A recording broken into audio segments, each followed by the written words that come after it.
नमस्कार, मैं Bhagyashree VKB news की दोपहर की खबरों में आपका स्वागत करती हूं। आइए नजर डालते हैं आज की हेडलाइंस पर।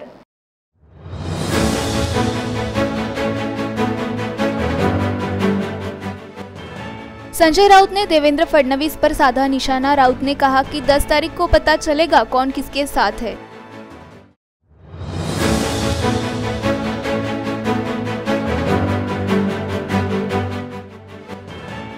नागपुर में भाजपा द्वारा ली गई पत्रकार परिषद, सेवा, सुशासन और गांव कल्याण पंधरवाड़े का आयोजन।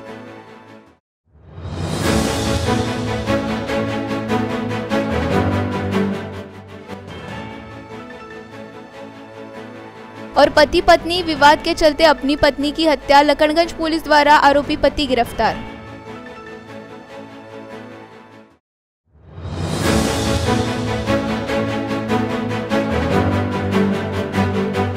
अब खबरें विस्तार से। संजय राउत ने देवेंद्र फडणवीस पर निशाना साधते हुए कहा कि राज्य के मुख्यमंत्री का पद धारण करने वाला व्यक्ति परिपक्व होना चाहिए। वह महाराष्ट्र में विपक्ष के नेता है। हमारे कुछ प्रमुख लोगों ने उनसे बात की। उन्होंने तय किया है कि अगर उन्हें चुनाव लड़ना है तो उन्हें राजनीति में कोई नहीं रोक सकता, लेकिन अगर वह चुनाव लड़ने का फैसला करते हैं तो राज्य में महाविकास आघाड़ी भी सत्ता में है। भारतीय जनता पार्टी निर्दलीय पर निर्भर है। हर दिन हमें इस बात की जानकारी मिलती है कि इसके लिए किस पर दबाव डाला जा रहा है। हमारे दोस्त भी हमें दबाव के बारे में बता रहे हैं और कुछ पुराने मामले जो केंद्र के अधिकार क्षेत्र में है उन्हें खोदे जा रहे हैं और दबाव बनाया जा रहा है। सगळ्यात जास्त अनुभव आम्हाला आहे।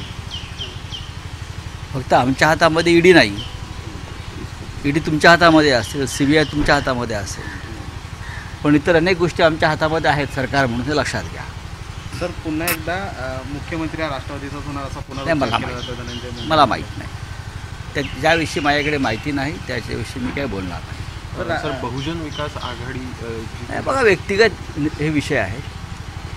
कोण कोणाबरोबर आहे हे 10 तारखेला कळेल। तुम्ही आता कशाला पत्ते पिसत बसलाय? बहुजन विकास आघाडी कुठे आहे?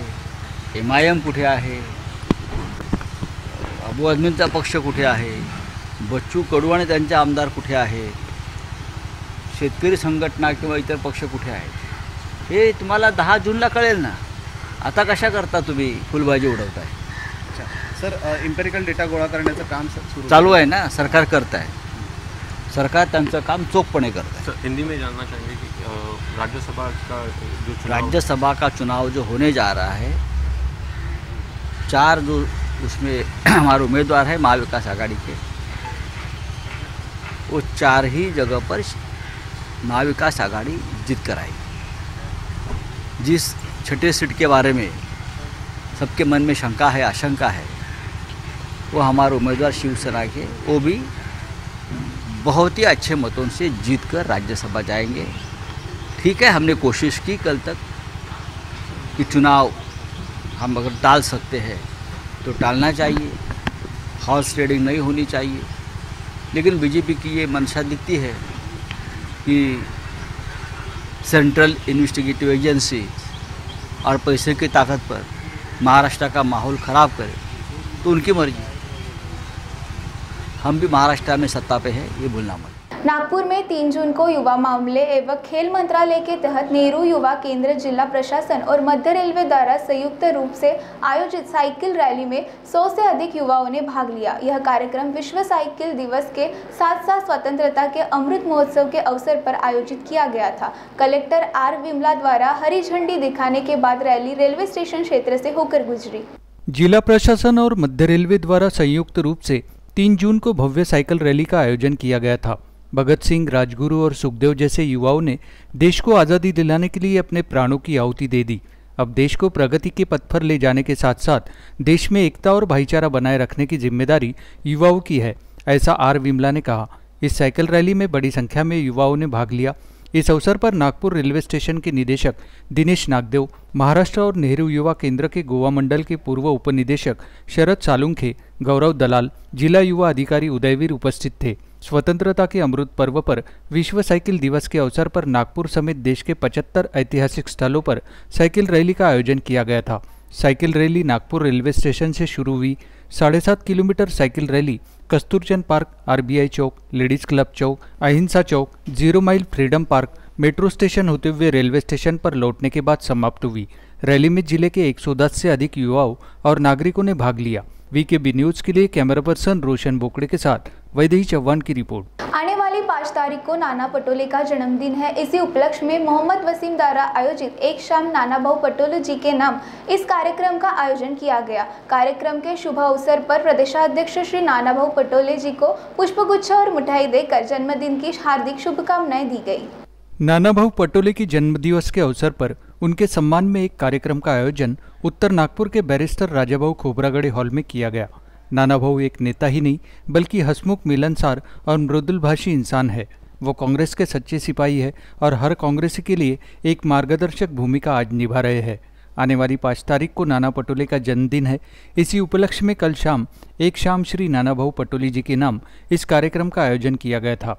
कार्यक्रम में नाना भाऊ पटोले ने शिरकत की। यहाँ उन्हें पुष्पगुच्छ और मिठाई देकर बधाइयाँ दी गई, जबकि जन्मदिन से 2 दिन पहले ही केक काटकर उनका जन्मदिवस मनाया गया। इस अवसर पर कांग्रेस नेता, कार्यकर्ता, हितैषी बड़ी संख्या में सहभागी हुए। इस कार्यक्रम का आयोजन कांग्रेस नेता मोहम्मद वसीम जी की ओर से किया गया। बहुत धन्यवाद करता हूँ आप सब लोगों को। और आज कांग्रेस के कार्यकर्ता में जो उत्साह है, जिन रूप से हमारी नेता सोनिया गांधी जी ने जो संदेश देश के लिए दिया था, भारत जोड़ो, और भारत जोड़ो का जो संदेश था, क्योंकि जो देश में जो नरेंद्र मोदी जी के रूप में जो बीजेपी की सरकार है, वो सरकार ने देश की धर्मवाद के ऊपर लोगों को तोड़ने का काम शुरू किया था। देश बर्बाद करना, देश बेचना, देश की संवैधानिक व्यवस्था ख़त्म करने का काम शुरू किया था। और जैसे ही सोनिया जी ने देश जोड़ो का आदेश दिया और पूरे देश में कांग्रेस के कार्यकर्ता उस तरह काम को लगे, और मैं आज मोहन भागवत जी ने भी कल हमारे नेता सोनिया जी गांधी इनके वक्तव्य को समर्थन किया है। मैं उनको भी बहुत बहुत धन्यवाद करता हूँ। वीकेबी न्यूज के लिए कैमरा पर्सन राजेश जंगीटवार के साथ वैदेही चौहान की रिपोर्ट। माननीय प्रधानमंत्री श्री नरेंद्र मोदी को 8 साल पूरे होने के अवसर पर नागपुर जिले में भाजपा जिलाध्यक्ष अरविंद गजभिये इनके नेतृत्व में 30 मई से 14 जून तक सर्व सेवा सुशासन एवं गरीब कल्याण पखवाड़ा मनाया जाएगा। इसमें जिले के सभी पदाधिकारी व 20 मंडल के पदाधिकारी भाग लेंगे और 15 दिन में पदाधिकारी जनसंपर्क कार्यक्रम में 75 घंटे का योगदान देंगे। यह जानकारी भाजपा द्वारा दी गई पत्रकार परिषद में दी गई। माननीय प्रधानमंत्री नरेंद्र मोदी की सरकार ने 8 साल पूरे कर लिए हैं और उनके नेतृत्व में समाज में गरीबों, शोषितों, वंचितों, किसानों, महिलाओं और युवाओं के कल्याण के लिए कई काम किए हैं। इसलिए गरीब किसान और पूरा देश आज उनके लोकप्रिय, निर्णायक, बलिदानी और तपस्वी नेतृत्व में विश्वास करते हुए प्रधानमंत्री के साथ खड़ा है। इसलिए भारतीय जनता पार्टी के कार्यकर्ता जनसंपर्क कर केंद्र सरकार की गरीब कल्याण योजनाओं पर चर्चा कर जागरूकता पैदा करने जा रहे हैं। सेवा, सुशासन और गरीब कल्याण पखवाड़े में 75 घंटे के जनसंपर्क अभियान में हर गांव में घर घर जाकर संपर्क स्थापित कर मनपा के कार्यकर्ता केंद्र की नरेंद्र मोदी सरकार के प्रदर्शन और उनकी उपलब्धियों पर चर्चा करेंगे। भारतीय जनता पार्टी सेवा, सुशासन और गारो कल्याण पंडरवाड़ा के तहत विभिन्न रैलियां करेगी। जनसंपर्क अभियान में किसान चीपल महिला सम्मेलन, SC/ST सम्मेलन सहित विभिन्न कार्यक्रम आयोजित किए जाएंगे। प्रतिदिन किसी न किसी विषय पर कार्यक्रम आयोजित किया जाएगा। किसानों से संबंधित कार्यक्रम आयोजित किए जाएंगे। भाजपा किसान माननीय प्रधानमंत्री श्री नरेंद्र मोदी द्वारा किसानों के हित में किए गए कार्यों पर चर्चा करेंगे। महिला मोर्चा का कार्यक्रम तैयार कर भजन महिला के पास जाकर माननीय प्रधानमंत्री जी के देश में महिला सशक्तिकरण के लिए किए गए कार्यों की जानकारी देंगे। ऐसी जानकारी भाजपा द्वारा ली गई पत्रकार परिषद में दी गई। आज का ये पत्र परिषद जो हुआ है, भारतीय जनता पार्टी नागपुर जिला ग्रामीण के अध्यक्ष माननीय अरविंद जी गजभिये जी, माजी अध्यक्ष, पूर्व अध्यक्ष डॉक्टर राजीव पोद्दार और कार्यालयीन मंत्री आनंदराव जी ठौरे, इतने सभी जो विभाग है पार्टी के सभी विभागीय अध्यक्ष आकर पत्र परिषद लिया गया है।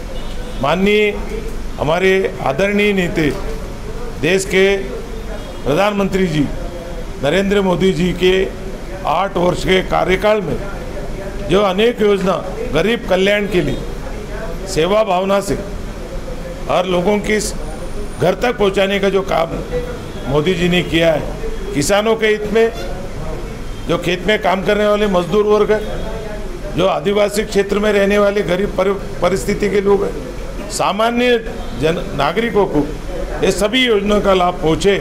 और 8 वर्ष में मोदी साहब ने जो काम किया है देश में, उनके जो मंत्रिमंडल के जो सहयोगी मंत्री जी ने काम किया है, हमारे नागपुर के आदरणीय सड़क निर्माण मंत्री नितिन गडकरी जी ने जो रास्ते का जाल बिछाया पूरा देश में, ये सभी कामों का विवरण 8 वर्षों में पूरा देश में जो किया है विकास कामों को घर घर तक पहुँचाने, जनमानस तक पहुँचाने के लिए आज इस पत्र परिषद का हमने आज यहाँ पर दोहराया। 8 वर्षाचा कार्यकाळ तो झालेला आहे।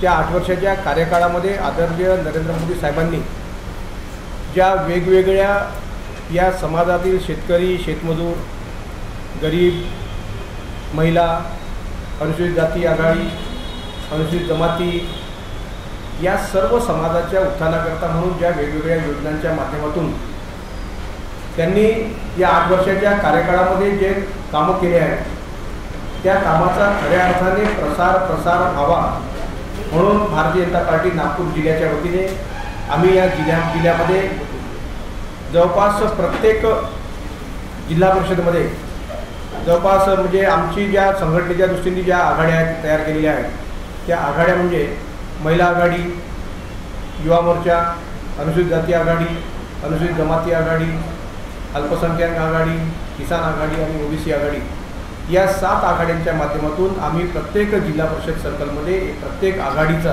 म्हणजे एका दिवशी समजा 6 तारीख असेल तर 6 तारखेला आमचा किसान आघाडीचा कार्यक्रम होतो। या जिल्ह्यामध्ये जे 58 जिल्हा परिषद सर्कल आहेत, या 58 जिल्हा परिषद सर्कल आणि या जिल्ह्यामध्ये जे 20 नगर परिषद नगरपंचायती आहेत म्हणजे 20 त्या म्हणजे 78 ठिकाणी आणि 2 आम्ही ॲडिशनल अरेंजमेंट केली आहे म्हणजे असे 80 म्हणजे एका दिवशी या जिल्ह्यातल्या 80 ठिकाणी 80 जिल्हा परिषद सर्कल आणि नगर पंचायतमध्ये किसान आघाडीचा एक कार्यक्रम आहे। 7 तारखेला आमचा एक युवा मोर्चाचा कार्यक्रम आहे, त्या युवा मोर्चाचे सुद्धा 80 ठिकाणी आमच्या बैठकी आयोजित केलेल्या आहे। 8 तारखेला महिला मोर्चातर्फे 80 ठिकाणी आमच्या बैठकी आयोजित केलेल्या आहे। 9 तारखेला ओबीसी मोर्चातर्फे आम्ही 80 ठिकाणी बैठकी आयोजित केलेल्या आहे। नागपुर में कल रात 3 बजे के आसपास इकबाल शेख इनके घर में किराए से रहने वाले अजय अरुण मानकर इन पर 6 से 7 लोगों ने चाकू से हमला कर दिया।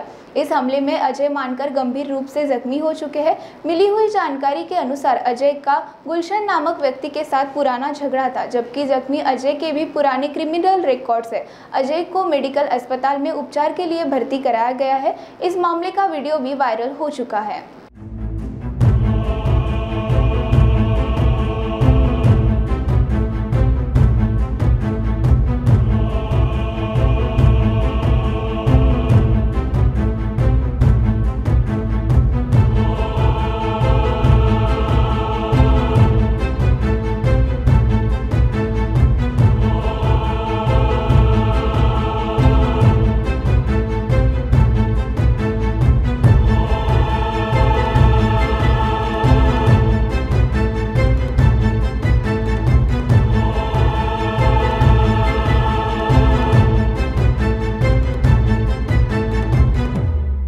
खबरों के सिलसिले में वक्त हो चला है ब्रेक का। मिलते हैं ब्रेक के बाद।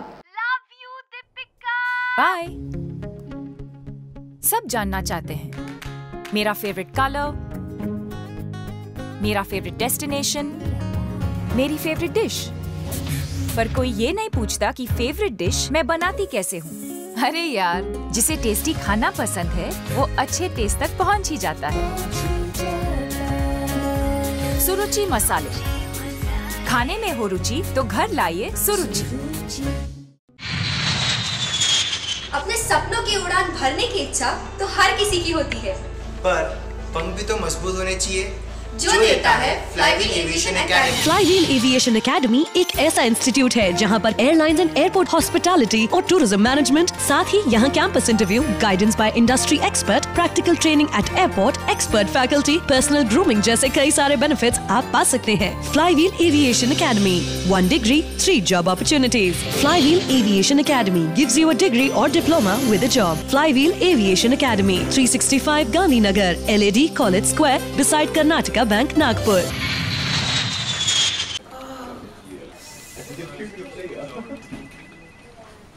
बॉस ने मीटिंग बुलाई। क्या यार, आदमी की तकलीफ को तो समझो। बाहर बाहर उठो बैठो। जनाब, तकलीफ उठने बैठने की नहीं, तकलीफ बवासीर की है। बवासीर, फिशर, भगंदर, पाइलोनियल साइंस का आयुर्वेद तथा आधुनिक लेजर से उपचार। अभ्युदय पाइल्स लेजर हॉस्पिटल, लोहार समाज भवन के पीछे, महापुष्प सोसाइटी, शताब्दी नगर चौक से मनीष नगर रोड, नागपुर। कॉल और विजिट करें www.pilesfistulacure.com।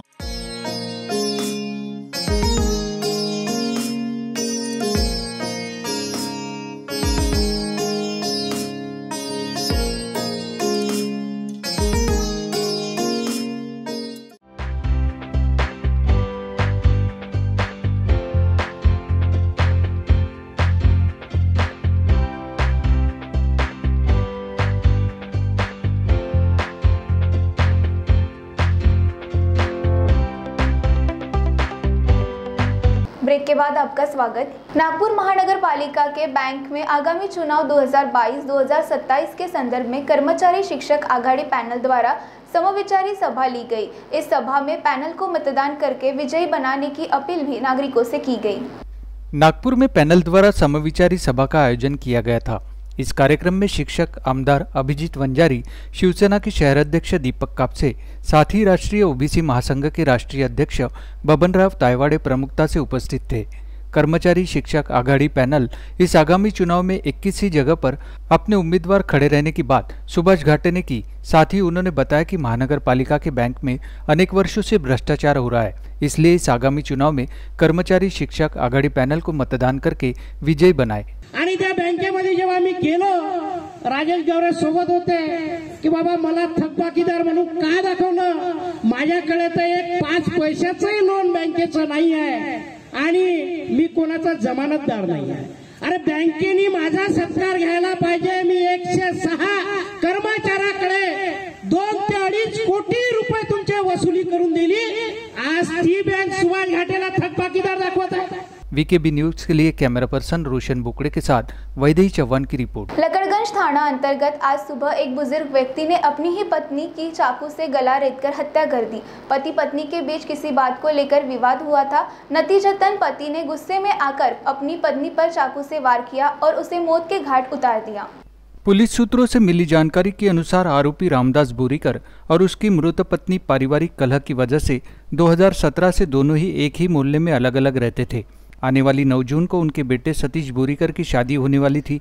उसी का निमंत्रण लेकर छाया बोरीकर अपने पति रामदास बोरीकर के पास आज सुबह 7 बजे गई, जिसके बाद पति पत्नी के बीच किसी बात को लेकर बहस हुई और गुस्से में आकर पति रामदास बोरीकर ने अपनी 52 वर्षीय पत्नी को चाकू से वार कर मौत के घाट उतार दिया। आरोपी को पुलिस ने गिरफ्तार कर लिया है। यह जानकारी लकड़गंज पुलिस स्टेशन में वरिष्ठ पुलिस निरीक्षक पराग पोटे ने दी है। तक्रारदार सतीश बोरीकर यांनी पोलीस स्टेशनला तक्रार दिली की त्याचे वडील मागील 5 वर्षापासून 2017 पासून हे वेगळे राहायचे कौटुंबिक वादामुळे आणि त्याचं स्वतःचं लग्न होतं। त्याच्या लग्नाचं आमंत्रण देण्याकरता, त्या लग्नाला येण्याकरता बोलवण्याकरता त्याची आई आज सकाळी 6:30 वाजताच्या दरम्यान वडिलांना बोलवण्याकरता गेली असता कौटुंबिक वाद उफाळून येऊन त्याच्या वडिलांनी त्याच्या आईची चाकूने गळ्यावर, पोटावर व शरीरावर इतरत्र वार करून हत्या केली आहे। अशा तक्रारीवरून 302चा गुन्हा दाखल करून तपासात घेतला आहे। आरोपी नामे रामदास बोरीकर हे आमच्या ताब्यात आहे। पुढील तपास सुरू आहे। मृतक ही हिचे नाव छाया बोरीकर असून ती मागील 5 वर्षापासून विभक्त राहत होते आणि त्यांचा कौटुंबिक वाद होता। वीकेबी न्यूज के लिए कैमरा पर्सन रोशन बोकड़े के साथ वैदेही चौहान की रिपोर्ट। नागपुर के भीमज्योति बौद्ध विहार से 3 जून को बाबा साहेब आम्बेडकर की 3000 रुपए की मूर्ति चोरी हो गई थी। 5 पावली पुलिस ने इस पर कार्रवाई करते हुए चोर का पता लगा लिया है और मूर्ति को भी जब्त कर लिया है। 5 पावली पुलिस थाना अंतर्गत 3 जून को वादी संदीप शंकरराव कामले ने शिकायत की कि बारसे नगर के पास भीमज्योति बौद्ध विहार के सिद्धिरन यह बौद्ध भिक्षु मठ का दरवाजा बंद कर बाहर गए थे। इसी बीच एक अज्ञात चोर ने मठ में प्रवेश किया और 3000 रुपये की डॉक्टर बाबा साहेब आम्बेडकर की 1 फुट ऊंची मूर्ति चोरी कर ली। इस मामले में पाचपावली थाने में शिकायत दर्ज की गई थी। इस अपराध की जांच करते समय आज जांच दल के कर्मचारियों द्वारा प्राप्त सीसीटीवी फुटेज के आधार पर अपराध में अज्ञात आरोपी के बारे में जानकारी निकालने के बाद आरोपी की तलाशी ली गई और आरोपी से गहन पूछताछ की गई, जिसके बाद आरोपी ने गुनाह कबूल कर लिया। उन्होंने बाबा साहेब आम्बेडकर की मूर्ति को जब्त कर लिया है और आरोपी को गिरफ्तार कर लिया है। इस मामले में आगे की जांच जारी है। पोलीस स्टेशन पाचपावली हद्दीत बारसेनगर येथे भीमज्योती बौद्धविहार आहे। सदर बौद्धविहारामध्ये रोज बुद्ध उपासक उपासना करीत असतात आणि त्यामध्ये भगवान बुद्ध आणि डॉक्टर बाबासाहेब आंबेडकर यांच्या पितळेच्या मूर्ती ठेवलेल्या आहेत। दिनांक 2/6/2022 सकाळी 9:30 वाजताच्या दरम्यान जेव्हा बुद्धविहारमध्ये कोणीही नव्हतं, एका इस्माने त्यात प्रवेश केला आणि तिथे दोन्ही मूर्तीसमोर अगोदर हात जोडून त्यांनी प्रार्थना वगैरे केली आणि आजूबाजूला कानोसा घेऊन त्या सदर ठिकाणी कोणीही हजर नाही त्याचा फायदा घेऊन डॉक्टर बाबासाहेब आंबेडकर यांची मूर्ती जी पितळेची आहे ती भंते जी आहे, सिद्धरत्न बौद्ध भिक्षू भंते आहेत, तिथे नेहमी उपासना करत असतात। त्यांनी सांगितले की सदर बाबासाहेबाची मूर्ती ही 40 वर्ष जुनी आहे आणि ती मूर्ती त्या चोर इस्माने चोरून नेली होती। अत्यंत संवेदनशील प्रकरण होतं। यातील फिर्यादी संदीप शंकरराव कांबळे वय 40 वर्षे राहणार बारसेनगर भीमज्योती बुद्धविहारजवळ यांनी पोलीस स्टेशनला तक्रार दिल्यानुसार आम्ही तात्काळ गुन्हा दाखल केला। पोलीस स्टेशन पाचपावलीतील PSI Jaybhay head constable Vijendra Yadav यांच्या पथकाने अथक परिश्रम करून CCTVचा आधार घेऊन आणि COC कॅमेऱ्याचा आधार घेऊन सदर आरोपी शोधून काढले आणि त्याच्याकडून सदर चोरून नेलेली मूर्तीसुद्धा जप्त केलेली आहे। आरोपीला अटक करण्यात आलेली आहे। आरोपीला आम्ही आज माननीय न्यायालयात हजर करीत आहोत। तसंच बौद्ध समाज जे भाविक आहेत त्यांनी सदर मूर्ती मिळून आल्याबद्दल अत्यंत समाधान व्यक्त केलेले आहे आणि आता थोड्या वेळानेच आम्ही त्यांना मूर्ती त्यांच्या हस्ते परत करत आहोत आणि सदर बुद्धविहारामध्ये सदर मूर्तीची पुनर्स्थापना होत आहे। VKB न्यूज़ के लिए कैमरा पर्सन रोशन बोकड़े के साथ वैदेही चौहान की रिपोर्ट। बार में शराब पीने के बाद बिल देते समय मैनेजर ने पैसे मांगने पर कुछ लोगों ने मैनेजर से ही मारपीट शुरू की। मारपीट के दौरान मैनेजर जख्मी हो गया। बरडी पुलिस घटना का पता लगा रही है और 4 आरोपियों को पकड़ लिया गया है। आगे की जांच चल रही है। पिछले महीने की 30 तारीख को धर्मपेट के एक बार में रात को 11 से 11:30 के बीच आरोपी और उसके साथी शराब पीने के लिए गए थे। शराब पीने के बाद जब बिल देने का समय आया तब उन्होंने बिल देने से मना कर दिया। जब बार के मैनेजर ने बिल भरने के लिए दबाव डाला तो आरोपियों ने मैनेजर के साथ मारपीट करनी शुरू कर दी। शराब के नशे में आरोपियों ने मैनेजर को कांच की बोतल और कांच का गिलास फेंककर मारा। इसके चलते मैनेजर जख्मी हो गया। इतना ही नहीं, आरोपियों ने पैसे देने से मना तो किया ही, लेकिन पैसों की मांग भी की और कहा कि हर महीने हमें इतने पैसे देने ही पड़ेंगे और वहां से भाग निकले। बरडी पुलिस ने फिरियादी की शिकायत सुनकर गुना दर्ज किया है। पुलिस ने जांच आरंभ कर 4 आरोपियों को गिरफ्तार किया है और आगे की जांच चल रही है। पुलिस आरोपियों के पुराने क्रिमिनल रिकॉर्ड है या नहीं वह भी पता लगा रही है। पिछले महीने की 30 तारीख को धर्मपेट में चैरियट बार है, उसमें रात को 11 साढ़े 11 बजे आरोपी और उनके कोई साथी दारू पीने के लिए आए थे। दारू पी के होने के बाद में जब भी उनको बिल देना था तो उन्होंने बिल देने के लिए नकार दे दिया। तो मैनेजर ने बिल पे करने के लिए बोला तो दारू के नशे में उन्होंने मैनेजर के साथ में मारापीटी चालू की। एक ने उसको कांच का बॉटल फेंक के मारा और दूसरे ने एक कांच का गिलास फेंक के मारा। उसमें जो मैनेजर है उसको एक जख्म हो गई और फिर बाद में उन्होंने बिल पे करने के लिए नकार भी दिया और बाद में खंडनी की भी मांग की, हर महीना हमको इतना पैसा देना पड़ेगा। और फिर बाद में वहाँ से वो निकल गए। फिरियादी की कंप्लेंट लेके फिर बाद में हमने गुना दाखिल किया है और ये गुने में 4 आरोपी हमने अटक किए। उनका कस्टडी कल तक मिला है। बाकी का इन्वेस्टिगेशन हम लोग कर रहे हैं और उसके बाद में उनके कोई साथीदार है तो उसके बारे में ही मालूमात ले रहे हैं।